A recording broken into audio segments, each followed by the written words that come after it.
Hey friends, I'm Kimberly. And I'm Elizabeth, and this is the Father's Business Podcast, born out of Sylvia Gunter's heart for people to know who God is and who they are in Him. So wherever you're listening from today, we pray that you will sense His nearness and know that you are His beloved sons and daughters. We're really glad you're here with us today.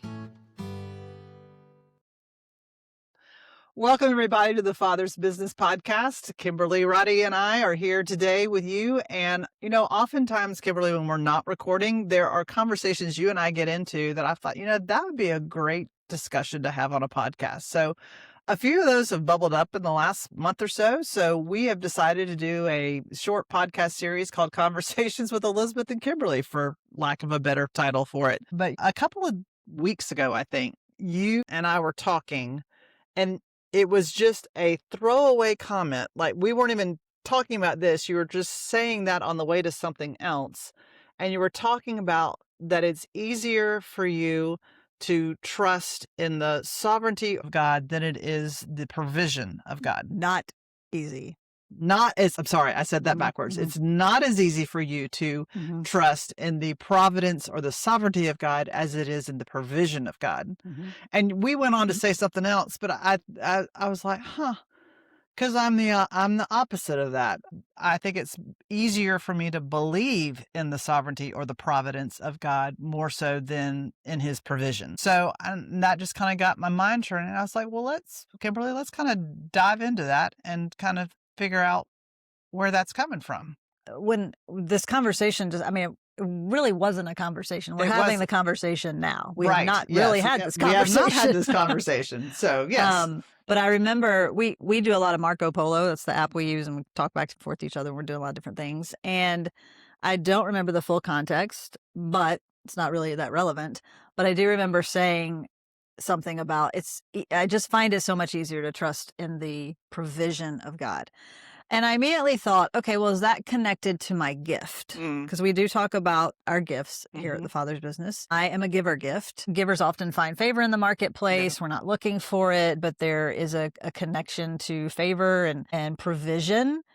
And so I just kind of thought, well, I just naturally trust, and maybe that's just my gift mix and how God's wired me. Right. But then you made a comment back when you were talking to me about how, wow, I would say the opposite. It's kind of a simple comment. Yeah. But then you also said something about our families. Right. And I was like, okay, family systems is a big thing that I like to study and we talk about. And so I thought, well, that's obviously connected to my story. I have often said I had a dad who would show up, and I knew he would work hard for our family. And I didn't doubt those things. Like, my dad was a contractor for many years. When I was in college, he was working for another company, and that company, something happened with the company with downsizing or whatever. He lost his job at that company, and they were like, don't worry about it. But then he struggled to find another job, and they're like, we think we probably need to come home for a semester. And I went home, and I was really upset at God, because I was like, you could fix this. But at the same time, I was like, I watched my dad work to provide. Yeah. I watched him over and over again go to work and show up. And I think he even wrestled with a calling. I wondered at times, does dad feel like he wants to do more with his life, but he feels like he's got to provide for his family? Right. Because he didn't have a father that showed up for him. Right. So I don't know that totally, but what I do know is that in my family system, my mom's parents worked hard, my parents worked hard, and there was just provision. Yeah. And I have always felt intuitively, deeply internally, like God's got it. It's just, God's going to work it out. He will provide, He will show up. And that is different from God's sovereignty. Right. So you would say that it's harder for you to believe that God's just going to show up and provide? Yeah. Yeah, definitely. I believe God is in control, and He is in all things and over all things. But when it comes down to the day-to-day things, the one comment I made to you back, and I was like, let's talk about this later on a podcast, was some of this I can trace back to the family system. So because on both my mom and my dad's side, my dad's dad, he lost his mom when he was a teenage boy, and it was the middle of the Depression.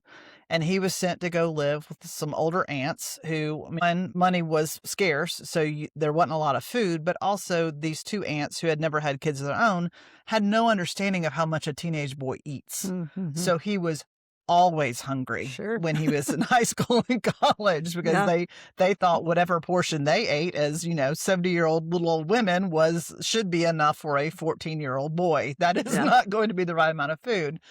And so he never got over that feeling of not having enough. And so there was this scarcity mindset that he then ingrained in my dad. And even when my dad had a job and, bills were getting paid or whatever, there was always but everything, it could all fall apart. Like you always had to be prepared that it was not going to be there. And that wasn't spoken really loudly at the home, but you knew that was the vibe. We don't spend money on things because we have to make sure we have enough in case something horrible happens kind of thing, which is wise financial stewardship. I get it, but it was heightened.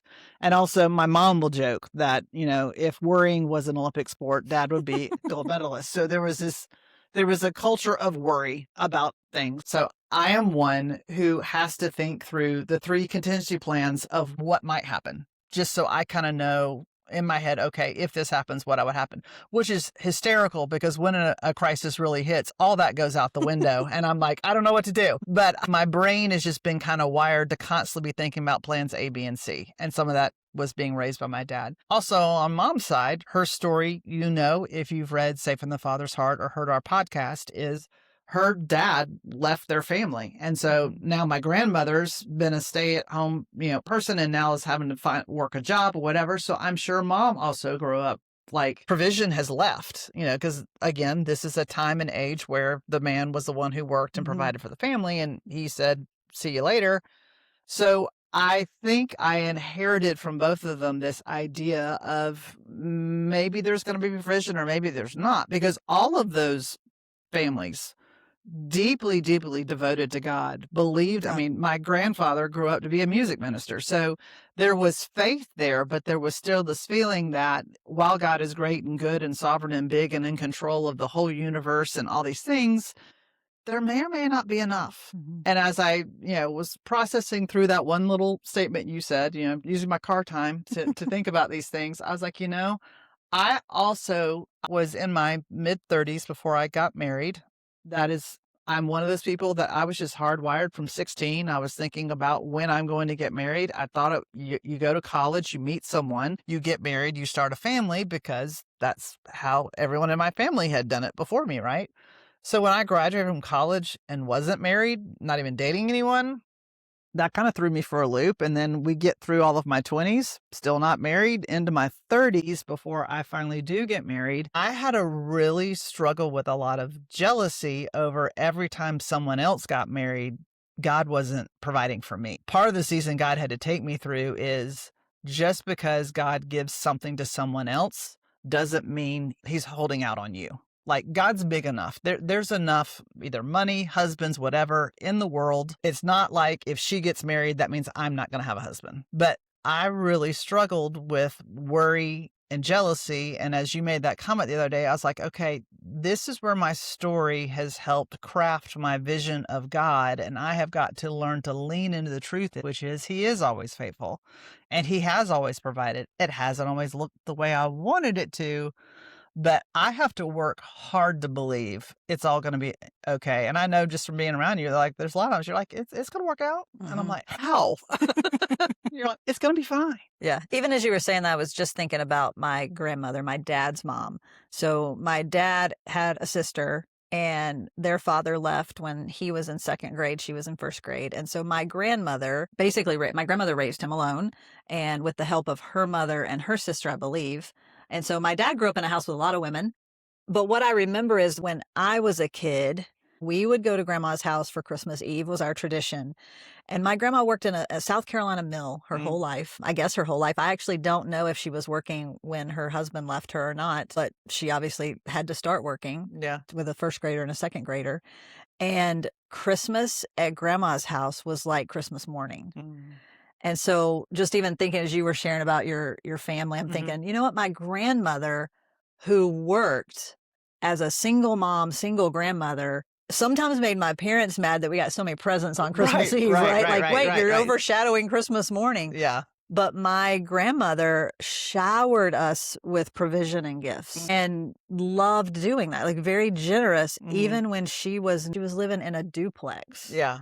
You know, she Yeah. did not have a lot, to be honest. Right. Now, my mom's parents, my grandparents on that side, my papa and grandma, my grandfather was a music minister, and then they had a laundry business with his brothers, and they were very generous as well. I remember just very deeply rooted in hymns and music and just joy and being filled with just contentment and praise. And I remember my mom always singing that song, "He's been faithful, he's been faithful." And so again, there is a rich history for both of us. I think there's a rich history in our families of trusting God and looking to God and believing in God. But somewhere in there, everyone clings to different characteristics of God that stand out in their story. And again, I can't totally speak to everything in my story as far as provision, my family story as far as provision. But I was just thinking about my grandmother in that particular story. You know, for me, even when my dad was sick, I didn't doubt that God was going to show up. I always knew he was there. In fact, sometimes I was like, could you just leave me alone? Like, I don't think you've been good right now. Right. Yeah. I don't know that I trust your sovereignty. I mean, that's a big piece of my story. And I don't want to be defined by that. But that was a huge marker spiritually in my life of, God, I don't know that I can trust you to be good. I don't know that I can trust you to be in control. Right. Because if these are the decisions you're going to make, this feels like you just ripped the rug out from underneath me. Yeah. And yet through all of that, I saw his provision and his care. But that in control, God in control piece is not easy. You know, in our last conversation, we talked about how are we different, how are we similar? Yeah. One way that we're similar is we both like control. Yes. And if we're both in control, we can butt heads a little bit or try to figure it out, you know? Yeah. But I think that probably, do you find that tension of God being in control versus you being in control? And yet you're saying, at the same time, you're saying it's easier for you compared to provision. God's provision is easier for you to trust his sovereignty. Yes. How do you reconcile some of those concepts? Yeah. I mean, my constant line often is, I'd like to speak to management, please. Yeah. So I know he's making all of the decisions. I believe in the 50,000 foot view. God is in control.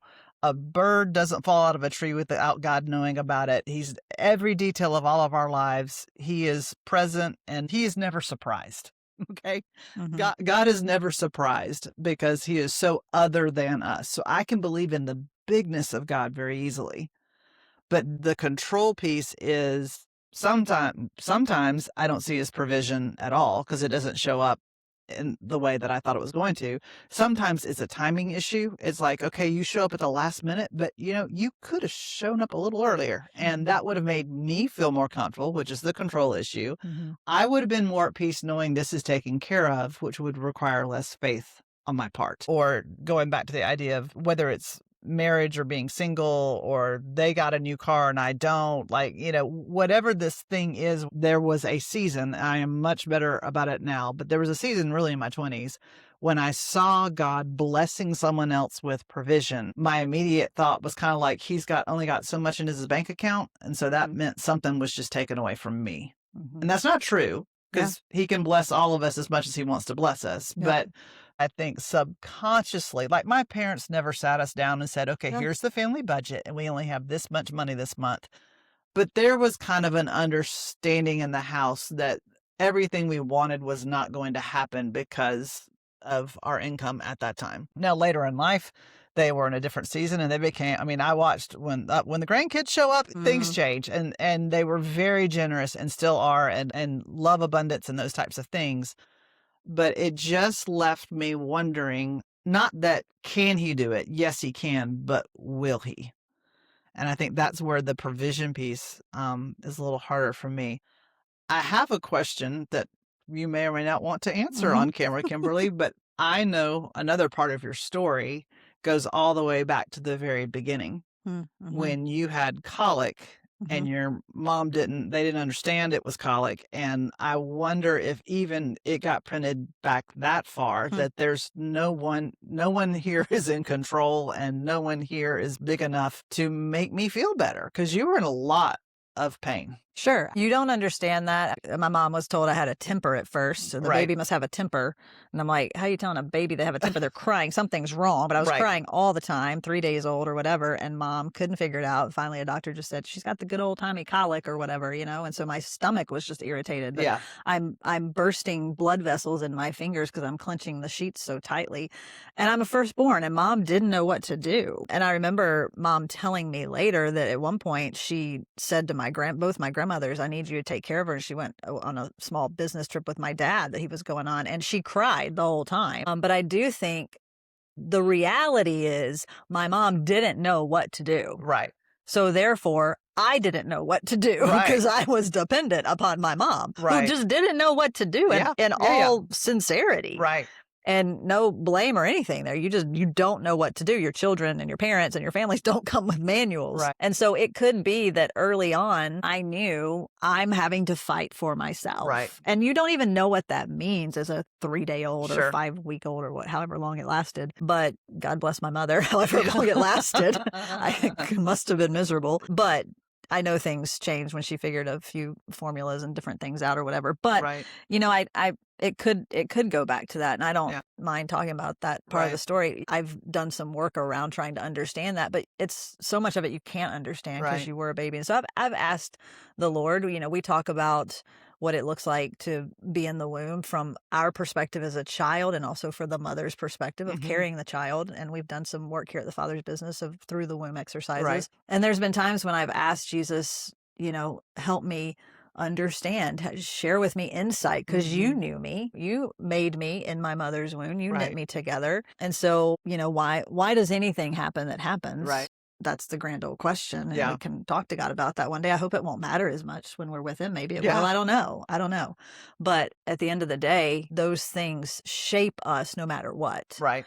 And so probably, the simple answer is probably. Yeah. It probably shaped the fact that it didn't feel like anyone was in control. Especially the authority figure, the person who's kind of, not saying your mother is God, but the godlike image in your life didn't know what to do. Right. Was not in control. Right. And didn't fix it. Right. That's the other thing is like you were referring to. I'd like to talk to management. Right. There's a key factor. I go back to Genesis and I think about Adam and Eve in the garden. And I go, I want to do things my way. Yes. And it's easy when I'm in control to figure out how to fix it. Now, sometimes it's not, honestly, but most times it's like, okay, I'm going to fix this. I'm going to take care of it. And whether I do it right or wrong, I'm going to fix it. I'm going to jump in and fix it. Yep. When we don't see God doing that, I honestly have a really hard time with that. Yeah. When my dad got sick, that was such a big marker for me because he was a young 51-year-old at the time, and I'm in my 20s, and my brother's even younger. And I'm thinking to myself, mom and he are supposed to have this life ahead of us leaving the house. This isn't what it's supposed to be, just like you were saying. And you dream of being married and all these kinds of things. And so there's lots of stories there, but I could not reconcile why God would choose that path. Yeah. And for me, it just became, he can't be a good God to choose that path. Right. And at some point, I think through my anger and wrestling with him through that journey, what I did see was his provision for me. Yes. Which probably even further cemented in me, he'll show up. Yeah. I don't like the way he shows up. Right. But he showed up. Yeah. And so even though I struggled to trust, is he good? It's like the Lion, the Witch, and the Wardrobe, right? Like, Aslan, is he good? Is he good? Yeah. He may not be safe. But he's good. But he's good. Yeah. And so sometimes we all at some point, I think, wrestle with this. If we're honest, I don't like it. Now, some people are taught not to be honest with that. Right. Right? But I knew, God, I don't like, this is not good. Therefore, because this is not good, and I know theologically, mentally, intellectually, you're in control, then therefore, I don't know that I want you to be in control because I can't trust you to be in control. Right. And yet, you're showing up for me all the places over here, and I know you are, and I know it's you, and I trust you. And that was the tension in the faith where we walk through these seasons and people are like, you're going to lose your faith. You're so struggling. You're doubting God. And for me, I was like, there's no way. No. I see God through and through in this. I just don't like this characteristic and not real sure it's real or good or true. Yeah. And yet I know it is. Right. And at some point you have to lay down that wrestling and go, all right, ultimately I'm going to trust you. Right. And decide how to do that. Yeah. or how to continue wrestling through it. Right. But I'm sure those early moments play into it along with all of our other stories. Yeah. And I think that's true for all of us. Anyone listening to this podcast, we talk about it some in the Safe and the Father's podcast about your earthly relationship with your father will impact your how you see God as father. But I think even broader than that, just the whole family system, the life circumstances, everything that you have experienced is going to imprint your perspective on who God is. Yeah. Much like we talked about in our last podcast, you referenced the moon is round. God is the moon. It's the same moon for all of us, but the way you see the moon versus the way I see the moon is like the quarter, the half, the sliver, the full, right? Mm-hmm. So each of us, as you said, there's areas where it's going to be easy for us to believe certain things about him. And other places we're going to struggle. Mm-hmm. And the beautiful thing is God knows that. He knew that when he knew what how our story was going to unfold. And I think about Job and all that. God's like, yeah, he's been one of my most faithful people. And that's another one I'd love to talk to management about someday. It's like, now, why was this necessary? Yeah, he didn't do that to Job because Job hadn't been faithful. Mm-hmm. It's because he had been. And then he goes through all of that. And Job finally, I think, one of his greatest acts of faith was coming to him and saying, excuse me. I mean, he had his own let me talk to management moment where through several chapters, he says, why are you letting all this happen to me? I don't understand. And he couldn't from his human perspective. And God's response never answers the question. Yeah.